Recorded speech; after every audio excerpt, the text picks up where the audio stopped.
अस्सलाम वालेकुम गाइस, मैं मोहम्मद नईम और तुम देख रहे हो पंजाबी लोग देखिए यूट्यूब चैनल फेसबुक पेज।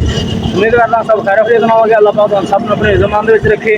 तो अज के व्लॉग का आगाज़ करने बहुत ही प्यारा खूबसूरत दिन जैसा कि तुम देख रहे हो माशाल्लाह कि गवर्नमेंट ने चलो बहुत अच्छी गल है कि काफ़ी अर्से बाद चीज़ देखने को मिली है कि गवर्नमेंट ने चौक के ना यानी कि इस तरह माशाल्लाह देखो कि एक मुकम्मल एक डैमो दिता है हज़रत वसल्लम का रोज़ा का यानी कि नक्शा बना के फिर लिखिया हुई आयात इस्लामी शायर लिखे हुए मासल्ला के रहमतुल लिल आलमीन। और इस तरह ही दूसरी साइड पे सामने देखो इधर इन्होंने लिखा है माशाल्लाह जी, पहले लिखा सलातुस्सलाम लिखा फिर थले उन्होंने लिखा कि आना खातमुन नबीयीन ला नबी आबादी, मतलब कि आप वसल्लम का फरमान कि मैं आखिरी नबी हाँ, मेरे तो बाद और कोई नबी नहीं होएगा माशाल्लाह। इस तरह ही अगली साइड से देखो कि नहर के उत्ते खानपुर अड्डा नहर जी वो किनारे से इन्होंने माशाल्लाह लाइटिंग वगैरह की रात के टाइम बहुत प्यारा खूबसूरत मंजर होंगे। मैं देखो जिवें इधर भी तुम देख रहे हो और अगली साइड से भी दूसरी साइड से तो मैं दिखाया कि उस साइड से और नहर के दूसरी साइड से भी रोड के दोनों साइडों से इन्होंने लगाए हुए माशाल्लाह। देखो कितना प्यारा खूबसूरत मंजर कि काफ़ी अरसे बाद चीज़ देखने को मिली गवर्नमेंट की तरफों कि भी सरकारी तौर पर भी इस तरह का कोई एहतमाम किया गया 12 रबीउल अव्वल का। और जितने भी वीडियो देखने वाले मेरी यूट्यूब फैमिली और अहले इस्लाम को ख़ास तौर से पूरी उम्मत मुसलमान अहले इस्लाम को मेरी तरफ से जितने आमद रसूल 12 रबीउल अव्वल का दिन मुबारक हो।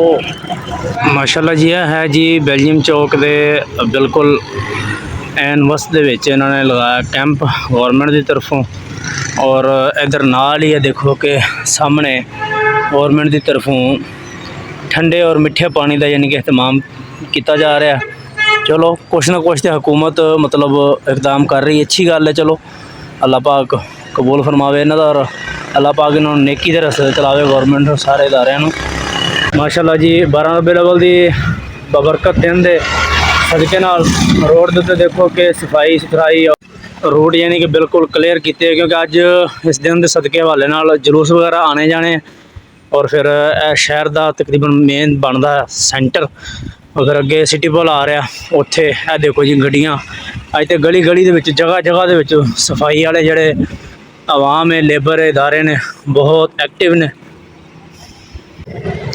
हर पासे चरागा ही चरागा माशाल्लाह। देखो जलंधर स्वीट वाले ने कितना प्यारा डेकोरेशन की हुई है माशाल्लाह जी। सामने देखो जी 12 रबीउल अव्वल ईद मिलादुन नबी का जलूस जा रहा मतलब हर कोई अपने अपने अकीदतमंद जड़े ने अपने अपने अंदाज के नाल मुख्तलिफ सियासी जमात मुख्तलिफ मजहबी जमात सब अपने अपनी मुहब्बत का इजहार कर रहे हैं अकीदत का।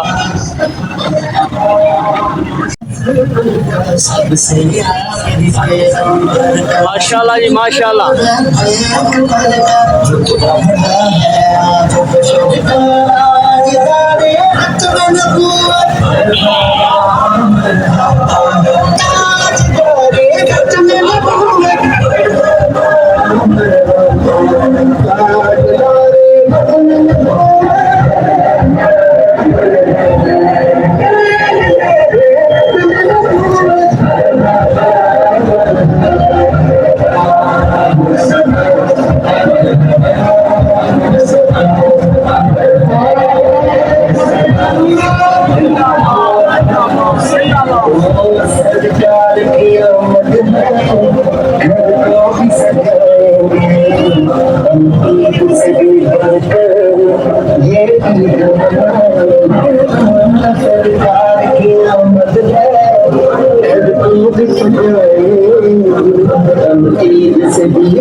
सबसे बड़ा एहसान हम पर, सबसे बड़ा एहसान हम पर, सबसे बड़ा एहसान हम पर, देखो ये रखे अकबर का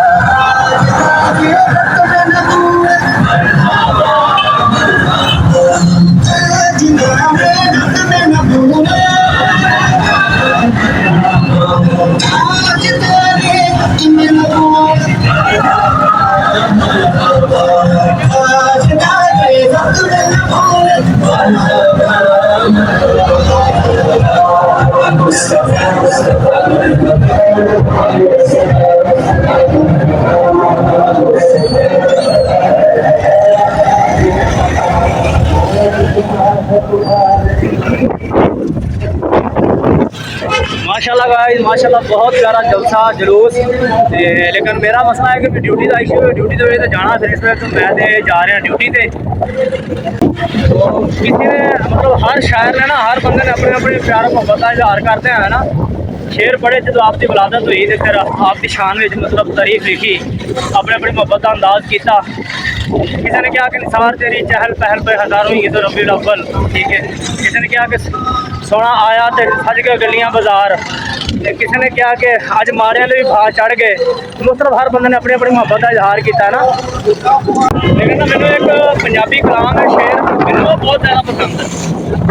उन्होंने कहा कि सोना अरबी सुल्तान आया, सोना अरबी सुल्तान आया, उच्चे आते नीवे आंदे, उच्चे आते नीवे आंदे, सोना फर्क मिटाण आया। सुभान अल्लाह। जब आपकी विलादत हुई तो फिर सारे फर्क मिट गए, यानी कि मेरी गरीबी दे ना आपने फिर आके आपको बराबर किया। जी गाइस, जैसा कि आज माशाल्लाह बहुत प्यारा दिन सी।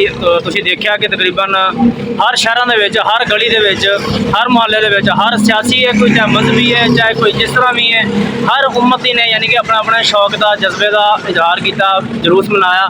ਔਰ ਤੁਸੀਂ ਦੱਸਣਾ ਕਿ ਤੁਹਾਡਾ किस तरह तो दिन गुजरिया, तुसी जलूस गए, शिरकत की नहीं की, और ਤੁਹਾਡੇ शहर का कैसा रहा। तो मिलते हैं फिर नैक्सट किसी अच्छी वीडियो नाल। वीडियो अच्छी लगी हो तो लाइक कर देना और प्यारा सा कमेंट्स कर देना। अगर चैनल से पहली बार वीडियो देख रहे हो नवे हो तो चैनल को सब्सक्राइब कर देना, बेल आइकन क्लिक कर देना। मिलते हैं फिर नैक्सट किसी अच्छी वीडियो। तब तक अपना रखो ख्याल और मैनू दो इजाज़त। अल्लाह हाफिज़।